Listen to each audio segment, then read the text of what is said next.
जो जानवर मुसलमान ज़बह ना करे, ईमान वाला ज़बह ना करे, और जो जानवर अल्लाह के नाम पर न ज़बह किया हो, वो जानवर इंसान के हक़ में खाने को हराम हो जाता है। ठीक है। अस्सलामु अलैकुम वरहमतुल्लाहि वबरकातुहू।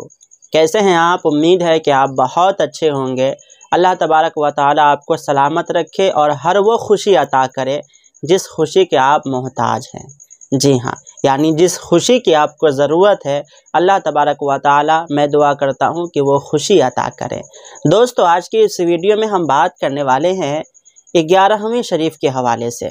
जी हाँ, बहुत सारे हजरात जो हैं, मैंने अभी 11वीं शरीफ की वीडियो अपलोड की है, उसमें कमेंट किए हैं कि आपने बताया कि 11वीं शरीफ में मुर्गा और मालिदा ज़रूरी नहीं है, लेकिन अगर मुर्गा को ज़बह किया जाए तो किस तरह से किया जाए, अगर बकरे को ज़बह किया जाए तो किस तरह से किया जाए, अगर बड़े जानवर को ज़बह किया जाए तो किस तरह से किया जाए। तो आज के इस वीडियो में हम आपको बताएंगे कि आप मुर्गा को किस तरह से ज़बह करेंगे और किस तरह से करना चाहिए। क्या हम जो बाज़ार से मुर्गा लाते हैं उस पर हम 11वीं शरीफ में फ़ातिहा देंगे या फिर नहीं देंगे? तो इस वीडियो को आप आखिर तक देख लें, आपको मालूम चल जाएगा। तो आपसे गुजारिश है, क्या गुजारिश है कि आप इस वीडियो को अभी ही लाइक कर दीजिए और अभी ही अगर चैनल को सब्सक्राइब नहीं किए हैं तो कर दीजिए। देखें, आप इस बात को याद रखें, ज़रा इस बात को गौर से सुनिएगा कि कुर्बानी के जानवर को जो ज़बह करते हैं उसका मसला अलग है और अकीका के जानवर को जो ज़बह करते हैं उसका मसला अलग है।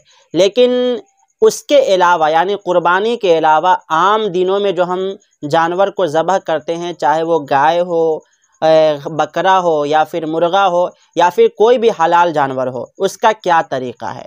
कोई अलग तरीक़ा नहीं है, बस कुर्बानी का और अकीके का मसला अलग है, तरीक़ा अलग है। लेकिन आम दिनों में जो जानवर को ज़बह किया जाता है उन सब का तरीक़ा एक ही है। तरीक़ा क्या है? पहले ये सुन लीजिए, उसके बाद हम आपको तरीक़ा बताएंगे। देखें, सबसे पहले तो आप ये कीजिएगा कि किसी भी गैर मुस्लिम जो मुर्गा को ज़बह करता हो, आप उसकी दुकान से मुर्गा मत लीजिएगा। इसलिए नहीं लीजिएगा कि किसी गैर मुस्लिम के हाथ का ज़बह किया हुआ मुर्गा खाना हराम है। जी हाँ, जायज़ नहीं है मुसलमानों के लिए।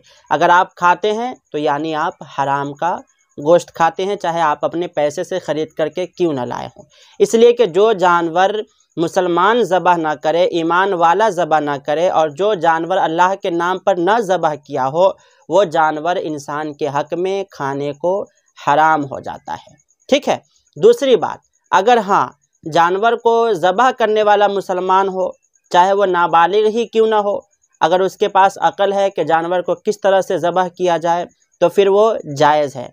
और अगर जानवर को पकड़ने वाला गैर मुस्लिम है तो चल जाएगा, कोई दिक्कत की बात नहीं है।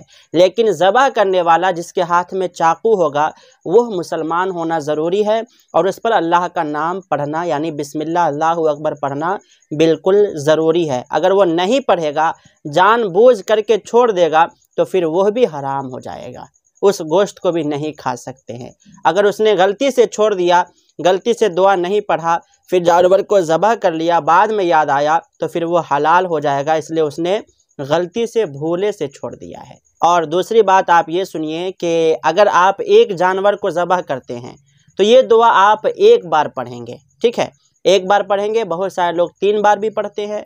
तो एक जानवर को ज़बह करने के लिए 1 बार या फिर 3 बार पढ़ करके आप जानवर को ज़बह कर देंगे।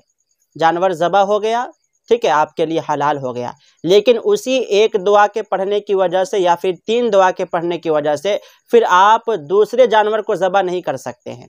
फिर दूसरे जानवर को ज़बह करने के लिए, चाहे वो मुर्गा हो, बकरा हो या फिर गाय हो, उसको ज़बह करने के लिए आपको क्या करना पड़ेगा? फिर से पढ़ना पड़ेगा, चाहे आप 1 बार पढ़ें या फिर 3 बार पढ़ें। ठीक है, ये तरीक़ा है। दूसरी बात, आइए हम जानते हैं कि अब हम जानवर को किस तरह से ज़बह करेंगे।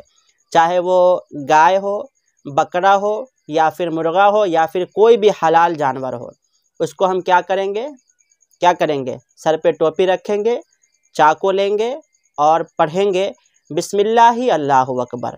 ठीक है, क्या पढ़ेंगे? बिस्मिल्लाहि अल्लाहु अकबर। चाहे आप 1 बार पढ़ें या फिर 3 बार पढ़ें, 3 बार पढ़ना कोई ज़रूरी नहीं है। अगर आपने 1 बार भी पढ़ लिया तो आपने ज़बह किया, वो जानवर हलाल हो गया। ठीक है। जानवर हलाल हो गया, आप उसका गोश्त खा सकते हैं। तो बहुत सारे लोग ये कहते हैं कि हम मार्केट से मुर्गा लेकर के आ जाते हैं या फिर फला जगह से लेकर के आ जाते हैं। आप कहीं से भी लाओ, अगर वो मुर्गा ज़बह करने वाला गैर मुस्लिम है तो वह मुर्गा का गोश्त आपके लिए हराम है, हलाल नहीं हो सकता है। ठीक है।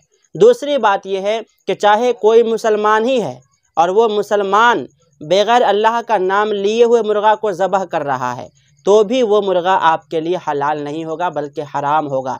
ये ज़रूरी है, वाजिब है कि वो मुर्गा को ज़बह करने से पहले दुआ पढ़े, बिस्मिल्लाहि अल्लाहु अकबर, वरना बग़ैर पढ़े हुए हलाल किया हुआ जानवर आपके लिए हलाल नहीं होगा बल्कि हराम हो जाएगा। इसलिए आप 11वीं शरीफ में इस बात का ख्याल रखिएगा जो मैं अभी आपको बताया हूँ। बहुत सारे लोग 11वीं शरीफ में मुर्गा और मालिदा पर फातिहा करते हैं। ये भी कोई ज़रूरी नहीं है, आप जिस चीज़ पर चाहें फातिहा दे सकते हैं।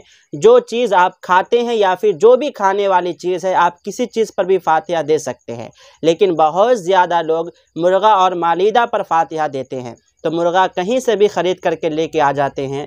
तो याद रखिएगा, आप ख़ुद अपने घर में मुर्गा रखिए या फिर कहीं से ख़रीद करके लेकर आ जाइए, इमाम साहब या फिर किसी हाफिज़ साहब से या फिर किसी पढ़े लिखे आदमी से, या फिर आप ख़ुद ज़बह कर लीजिए जो मैं तरीक़ा बताया हूँ उस तरीक़े से। फिर आप उसको बनाइए, फिर फातिहा दीजिए, फिर खाइए। ये तरीक़ा है। ठीक है। तो आपसे गुजारिश है कि आप इसी तरीक़े को अपनाइएगा। किसी भी जानवर को ज़बह करने से पहले 1 बार या 3 बार बिस्मिल्लाहि अल्लाहु अकबर पढ़िएगा। क्या पढ़िएगा? बिस्मिल्लाहि अल्लाहु अकबर पढ़ने के बाद चाकू चलाइएगा, जानवर ज़बह हो जाएगा। ज़बह होने के बाद वो हलाल हो जाएगा। अगर आपने दुआ जानबूझ करके छोड़ा है तो फिर वो हराम हो जाएगा। गलती से छूट गया है, भूले से छूट गया है तो कोई बात नहीं, बाद में याद आया आप पढ़ लिए, हो गया, जानवर आपके लिए हलाल है, आप खा सकते हैं। तो आपसे गुजारिश है इस वीडियो को 11वीं शरीफ से पहले इतना शेयर करें ताकि हर मुसलमान मर्द औरत तक पहुंच जाए। एक बात और आप सुन लीजिए कि जानवर चाहे जो भी हो, औरत भी ज़बह कर सकती है, मर्द भी ज़बह कर सकता है। ठीक है। औरतों को इसलिए मना किया जाता है कि औरत जो होती है वो कमज़ोर होती है, उसका दिल बहुत नाजुक होता है, वो जल्दी डर जाती है, इसलिए उसको मना किया जाता है कि आप ज़बह मत करें। लेकिन अगर मुर्गा ज़बह करना है, बकरा ज़बह करना है तो औरतें जो है ज़बह कर सकती है, इसमें कोई हर्ज नहीं है। कोई ज़रूरी नहीं है कि इमाम साहब ही आए या मौलाना साहब ही आए या फिर कोई पढ़ा लिखा आदमी ही है। जिसको बिस्मिल्लाह पढ़ने आ गया, यानी बिस्मिल्लाहि अल्लाहु अकबर पढ़ने आता है, हर वो बंदा ज़बह कर सकता है। ठीक है। लेकिन शर्त यह है कि मुसलमान हो, शर्त यह है कि मज़हब इस्लाम का मानने वाला हो। तो आपसे गुजारिश है इस वीडियो को लाइक ज़रूर कर दें, चैनल को सब्सक्राइब कर दें और इस वीडियो को खूब शेयर करें। मिलते हैं फिर दूसरे वीडियो में एक और अच्छे वीडियो के साथ। अस्सलामु अलैकुम व रहमतुल्लाहि व बरकातुहू।